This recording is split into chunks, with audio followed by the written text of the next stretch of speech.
Welcome to the Consistency Club, a monthly podcast dedicated to marketing your photography business from the creators of This Can't Be That Hard. Each month on the 15th, you'll hear an in-depth discussion about a marketing strategy that's working well in the industry right now. Looking for even more support? When you become a member of the Consistency Club, you'll unlock access to the extended version of each month's podcast, along with monthly email and social media templates, and bonus access to that month's secret strategy. Sign up at go.thiscan'tbethathard.com/club to get started. Hey, Dayna. Annemie, how are you? I'm coming kind of like off of a high. You're seeing me. I'm in my hotel room at the Reset conference. I literally just came off the stage giving this talk about how, like, the marketing lessons that we can take from Dirty Dancing. Yes.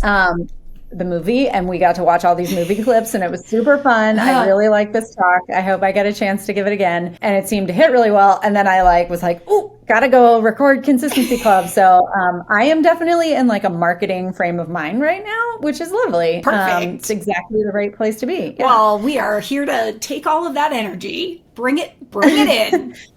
Oh, and speaking of good energy, and then I sat down and I opened up our portal that, everybody logs into their dashboard for Consistency Club, and we get messages from our students on there. And I wanted to read this one to you because it is so fun. One of our Consistency Club members, Courtney, just messaged us actually today. So this literally just came in, and it was just in response to a thing about, do you have any feedback about this month? And she wrote, I had created a location guide freebie in the past that was successful, but I had forgotten about continuing to promote it. So using a sneak peek carousel post and reel helped grow my email list and helped me remember to promote the freebie I spent so much time on. Love that. I've also been working hard on creating more B-roll by filming myself editing, which is getting a lot of traction on social. People love a before and after, and at time-lapse speed, I'm not really worried I'm making weird editing faces. So I just loved that one because those are the kinds of compounding wins that I feel like I am seeing more and more evidence of in the Consistency Club. I just feel like we are doing something really valuable by helping people remember to show up and post and show up and write an email and, build those relationships over time, because really that is what marketing comes down to, is just building relationships. And remind people that they probably, a perfect example, she made this lead magnet and then forgot about it. I say this all the time, but when you're the one wearing all the hats, it's so easy to forget that you've done things like that. So we're just here. I just have this vision of us as the little angel devils on people's shoulders.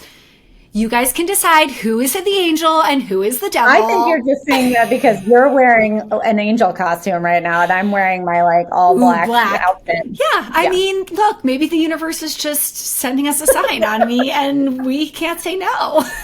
Point is, I just like being on your shoulder, in your ear, hopefully just reminding you guys, to be consistent. Oh, did you remember that you made that thing? Don't forget to share it again. I think really mostly it's the encouragement, Yeah. Yeah. Love that.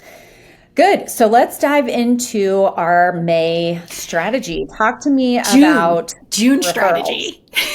This is June, girl. We are recording in May for June. Okay. I am really excited about this topic because we've been asked about this a ton.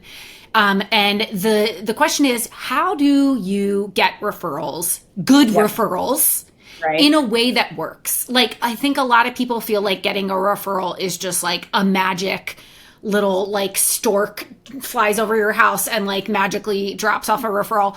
And they're like, how do I make that happen again? So this month we're going to talk all about how do you actually get referrals, duplicate your best clients, and do that in a way that works. However, you go. Well, I was just going to jump in and say, because every once in a while, this is the problem almost, the stork does periodically just drop a referral at your feet. And then you think oh, this is how referrals work. And here I got this referral. And then you sit around waiting for another year for that kind of perfect scenario to come together, because there are those people out there who you don't even have to ask. They're just going to run out and sing your praises and tell their friends to book you. And those clients are the gold of your business. Like when you have a good client who sends you good referrals, take good care of them. Like send them Christmas presents and birthday presents and call them on the phone and offer to take them to lunch and all that sort of thing. But most clients, and I am one of these people, like I actually am not, I feel like Seth Godin or somebody has like a name for the people who are just like the natural promoters. That's I me. actually think you're like, I am one of those people. I am just like telling people about everything I love all the time. I'm like, oh, you got to go take pictures with this, like all the time. I'm always promoting. I always do a Google review every restaurant I go to. That's just who I am naturally. Right. Which is lovely and wonderful. And I honestly wish I were more like this because, of course, I know how valuable it is to my small business when I do have clients like this. But that is not everyone. It's not because they don't love you. It's not because they don't love working with you. It's not because they wouldn't refer you. It's just because it's not like part of who they are, which is what today's strategy, what today's lesson is really all about, is reminding our egos that like clients don't just rain down from the sky. We actually have to do a lot of the heavy lifting most of the time. And referrals are one form of marketing. So I'm going to have you dive in and kind of talk a little bit about so this. I think the back lesson to this is, okay, there's a couple different ways that referrals could come to you. Somebody might read a Google review and they, they're like, oh, I see my friend worked with you. Or they might, one of their friends posts on social media and then they start following you. And that's also sort of like a passive referral situation, right? But then this strategy that we're gonna tell you guys about is like an active marketing campaign to get referrals. Like you are going out and asking for referrals. This is not a passive referral situation. And so the back lesson here is I want to prep you guys for what it takes to run a marketing campaign, how long it takes, the work it takes, and what to expect while you're in the middle of it. I think for a business, this is just sort of known how it is in the industry. It takes weeks and weeks to, first of all, prepare your campaign. Then the actual length of your campaign is so much longer than the consumer realizes, right? Like if you see something's going on for 2 weeks, know that has probably been in the works for like months before that. And actually they've been running ads to it and pushing you towards it for 2 weeks before whatever the actual 2-week period actually is. So, and that comes back to one of the very first lessons that we did in the Consistency Club, which is the rule of 7 or 12. So the old rule is just a quick recap. We need to see things 7 times before our brain will even register it. Literally before we even are like aware of it, we need to see it 7 times. So that means you see a commercial, on a TV show you're streaming, you see a billboard 7 times. After that point, you're like, oh, what is this brand? And then you start paying attention. Recent research has shown because of how much information we're constantly being flooded with, that number is actually more like 12. So if somebody needs to hear from you 12 times that you are looking for referrals, that's a lot of times. And you're not going to do it in a 1 or 2 week period because that would be obnoxious, right? And then you're not going to do it all in one channel either. You want to spread out the time and you want to spread out the way that they're hearing from you. So when you are launching this referral campaign, this episode is dropping in the middle of May. We're suggesting that you do it in June. Busy season for a lot of people starts in September. You guys might think that we are smoking crack that we're telling you to do this in June, but the reason that I'm telling you to do that is because it really is going to take that much time for this campaign to bear fruit. So I want you to kind of get your head around that this is like a several months long situation. Like you're going to start hopefully prepping for it as soon as you hear this episode. Then you're going to launch it. Your actual campaign is going to be like several weeks long. And then it's going to be several weeks of like the results sort of trickling in. Right. Yeah. And it is hard. This is actually literally an entire section of my talk about marketing, is that marketing requires patience. And I showed a scene from Dirty Dancing, one of the ones where it's like, it's one of the dance montage things where like he's teaching her and she's getting a little bit better and she's practicing on the bridge and she's like dancing up the stairs and whatever.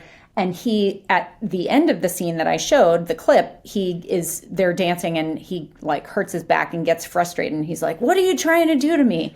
And she's like, I'm trying to save your ass. It's like this whole thing. And I paused that and I was like, it is hard to like stay cool and keep your eyes on the prize when you feel like you have just been like banging your head over and over and over about this, like, come on, help me help you, like, work with me. But from the client's perspective, they're like, what? I'm here. What are you talking about? So like that taking the long view, trusting the process, just continuing to show up, it is all normal. It's all part of it. But like, we hope by calling that out and pointing out that that's normal, and sort of hopefully opening, the door behind the curtain. I mean, we just launched the Glow Up in This Can't Be That Hard, which has been months in the making and years in the process because, of course, we ran it live a couple of times last year. And then in the last few weeks, we've started talking about it. And I feel like it's all I'm talking about. Like, oh, hey, the Glow Up, go sign up, go look at this, da, da, da. And yet, most people are like, oh, what's this? Yeah. Like, it feels like everything to us for the last while, but like, you're only just now hearing about it. It's the iceberg, right? There's the tip of the iceberg that everybody sees, and then there's what's below. Yes, everybody's like, the what? The Glow Up. Right. And, okay, I'll also just give you this tip. So nobody really knows your results, right? So like if you do this whole marketing campaign and you push out all these emails, I also think what happens is, because you said ego, our feelings get hurt. We're like, oh my God, nobody's getting back to me.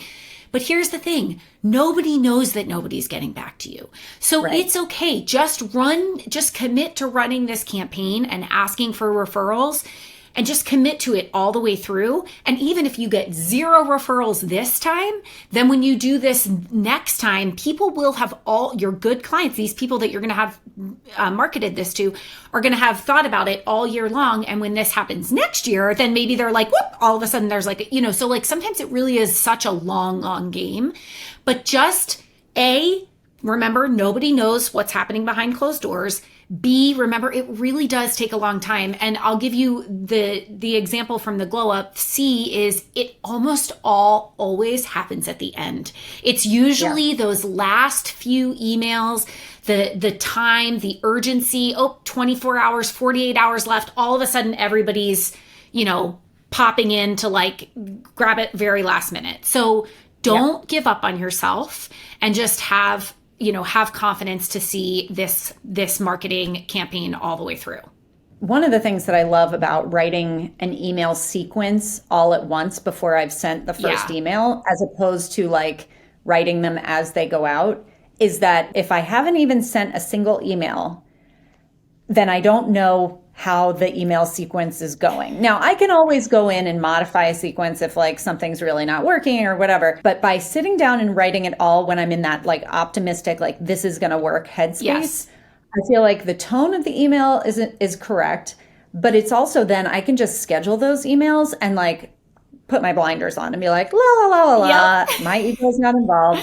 Because it is hard, especially I cannot think of a single time that I have tried to sell anything as a photographer or an educator where it wasn't at the last minute when that urgency really kicks in that anything happens. Yep. But I also wanted to just go back and say that this is one of those kinds of campaigns that actually has an even longer tail than a lot of them, because whereas the deadline here that we're going to talk about, there's a bonus involved for a short period of time. The fact of the matter is, the other thing that we're doing is reminding people that we want referrals. We want their referrals. And so if they don't participate during this period of time for whatever reason, maybe they're on vacation or maybe whatever, they don't really think of another one of their friends that would be the right person to refer you to. But then like 2 months from now, it occurs to them like, oh, you know what? This person's asking about photos. Annemie would be great for, their photos. They're not going to not refer it because this incentive isn't in place. Correct. It's like we have primed the pump for them where they are thinking about referring us, even if they don't do it during this window. So even if you don't get any responses or hits or whatever, I want you to believe that this is like a seed that you are planting for years. Yes, 100%. Because as soon as you have told them we want referrals, then in the future, they're like, oh, I should give her a referral. And I know exactly how to do it. Like you've already taught them. So, okay, now that we've teased the heck out of this, let's share our referral program. Yeah. So this is super simple, and you could adjust it, like the dollar value a little bit. I was actually just laughing. I sat down to record this, and again, I'm in a hotel room, and there is this, here, I'll just pull it over here. There are these bottles of like no name, no name brand water. I don't know. It's Absapure water. Like who's ever heard of this? And there's this Hilton Honors tag on it. I am not a Hilton Honors member. Diamond, Gold, and Silver members, just a little thanks from us. Enjoy 2 free bottles of water on every stay. All other guests pay $1.50. And I'm like, I'm not a Diamond, Gold, or Silver member, but I am paying $300 a night for this hotel room. And like, if I were a Diamond, Gold, first of all, that does not inspire me to be like, ooh, I want to get in on their loyalty program. Really? I'll just drink tap water. Second of all, like if I were a rewards member, I think I'd be like, yeah, that's what you've got for me. Like, thanks. Wow. I feel really loyal now. So I say that only because when you are thinking about what dollar value you want to put on your offer, be generous. What we are suggesting right now, you can pick the time that you put into it. In terms of like the time limits that you put on it, I would suggest doing this when your season is slightly slower and you're willing to maybe take a slight hit on the financial side of your session in order to get some new good clients in your business. So the structure of this offer is a give 100, get 100, where we are reaching out to our Bluebird clients. So this is not a blanket offer that's going out on social media. We're handpicking our best clients and we are offering them the opportunity to refer clients. And when they do, the person they refer gets $100 off of their session fee or their all-inclusive fee or however you do that. And then they get a $100 bonus as a thank you. So from your perspective, you end up shrinking your per session income by $200. And again, you can scale this down if your pricing isn't in a place where that makes any sense, or you can scale it up if your pricing is on the higher end. Just for reference, my pricing, typically people are spending somewhere between, they are spending a minimum of $1,250, typically closer to $1,800. So $200 out of that total is very sustainable for me for a short period offer. Well, $200 out of 2 sessions, right? No, it would just be the 1 session, right? Because I'm paying my referral. Oh, right. The person Dayna math. Guys, I'm great at a lot of things. Math is not one of the things I'm great at. That's okay. We love you anyway. And you raise a good point, but it is a $200 hit on that 1 session. So think about it. Maybe from like you want it to be around a 20% discount, we'll call it. Cool. And I think what's good about that is like, think about if you've ever been in a situation where you could, it's so nice to be able to go to a friend and be like, hey, this is my photographer. I love working with her. Also, she's offering $100. Like if I refer you, she's offering you $100 off. It's like so many other things. I think I've used this example before, but like I am part of the Rent the Runway program. And if I refer a friend, they get money off and I get money back. Like we both get the same thing. And that feels really nice because it feels like you're able to go, it gives you something to go to your friend with and say, I have a present for you, instead of, hey, I think you should work with my photographer friend, full stop. Right? It just gives them like a little bit of more of like an incentive. It breaks the ice. It breaks the ice. It gives them something to talk about too. I mean, like, it can just be, I love her photography so much. But when you can couple that with like, and there's a limited time offer, I mean, you're essentially extending the reach of your marketing. Yep. I have a few quick do's and don'ts to go through before we switch over and go through our templates for this month. Number 1, this is an ask that I would, you guys know that I am all about like email marketing and big things. This is the perfect time to make sure that you are segmenting and personalizing this email. So whether you are sending these individually from your Google, Gmail account, Or you can still use your email service provider to send these out, but you just want to make sure that it's not your whole list. It's just those Bluebird clients that you've identified, and you're making sure that this is using their first name, and you're not, this should feel more like a personal email from you to them. And it's okay. So and I would say it's worth the time to sit down and literally write an email to say like, hey, Annemie, blah, blah, blah, I hope you're well. I saw your son turned 18. Hope, blah, blah, blah, blah. Like put in the personal touches. Take the time to write that email. The first part will be personal, and then the rest will kind of be copy paste. But it is worth that time so that this comes across as the very personal ask that it is. Yeah, I would only caveat that to say if you want to send this out to 200 people, that may not be a reasonable thing. But for the most part, I would guess that this is, even in a very active photography business, it's probably going out to fewer than 50 or 75 people. So writing a 1 or 2 sentence intro on an email template that you're just copying and pasting could be worth your couple of hours. Yep. Number 2, and this kind of got said in the first part, is you're only asking those Bluebird clients. So this is not just a, hey, anybody, because that's going to get you into getting referrals that are people who are just discount seeking, et cetera, et cetera. I also would very strongly recommend that, and this is sort of like a psychological trigger, in your call to action, ask them to think of a person. Like say, I bet you can think of 2 friends who could really use an update on their brand photos or whatever your niche is. Like giving a specific type of person. With toddlers who are under 3 years old, whatever the case may be, give them a specific number of people that's like 3 or fewer, and get really specific about like what the avatar is that you're looking for, because what's going to happen is that makes it a lot easier for that person's brain to instantly connect those dots, as opposed to like, let your friends know, which is just too general. And then they're like, yeah, I've got a whole bunch of friends and I'll think about this later. Yes. And then the final thing is, do put limits on this. So this is not just a ad infinitum, give 100, get 100. You can have a referral program like that, and that's great. If you already do, then I would make a short window of time where it's double or something, because what we're trying to combine here is not only the incentive, but the extra power. And we've talked about this plenty, of that urgency. Yes. This is not just a like, hey, you want to give your friend something, put something in it for them. So like, make it personal, make it for your Bluebird clients, be specific about the ask, put limits around it, and then like make it juicy for them. Not this. Holding up the $150 water bottle.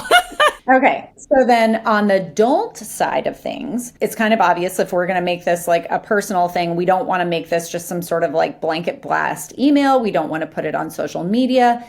And then to bring it back to what Dayna was saying before, don't get discouraged if this doesn't hit instantly. Chances are your client, when they read this email, has not been sitting there being like, well, I can't wait to refer this person, but I'm going to wait until there's something more in it for me.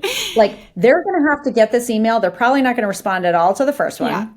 They may start thinking about it. It'll be seeding. But when we get over to the email templates that we put together for this, it's a 2-part strategy, and you could actually add additional emails in if you wanted to. I made 2 templates. And then I also made another template for this month to go out to your list that's not getting this offer, because you're not going to snooze on your email marketing for your main list. Yep. This is just like you're going a little harder on this segment of your list this time. Yep.